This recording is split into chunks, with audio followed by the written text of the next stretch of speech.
Do POPs cause turtle herpes?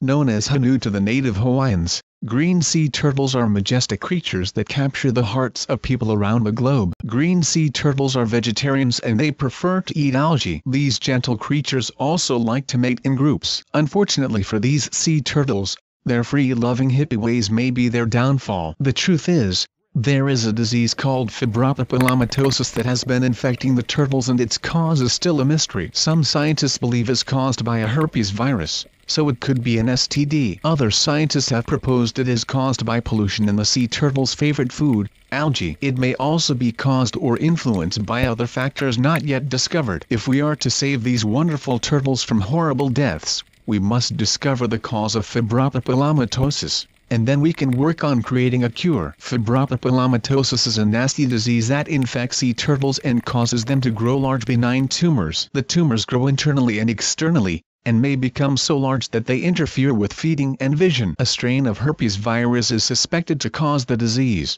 but it is not entirely clear. This research project sought to determine if persistent organic pollutants, aka POPs, have something to do with the disease. Persistent organic pollutants are chemical compounds that bioaccumulate in the tissues of living organisms. Levels of POPs are the lowest at the bottom of the food chain. They increase drastically at each step in the food chain and they can cause severe health problems when the concentrations build to dangerous levels. This is good news for the Honu, because green sea turtles eat algae, not fish or jellies. They are not as imperiled by the POPs as their carnivorous brethren. However, they are still suffering from Fibropapillomatosis, so it is important to discover how much pollution has accumulated in their systems in order to determine how it influences the disease. In order to determine if POPs played a role in the disease, green sea turtles were captured from several locations off the coasts of Hawaii. Special permits were required to collect the turtles. Once captured, the turtles were examined for Fibropapillomatosis. Their blood was also taken to test for POPs. They also euthanized several terminally ill sea turtles that were stranded on the beach. The tumors on these poor turtles were so large that they could no longer feed. As would be expected,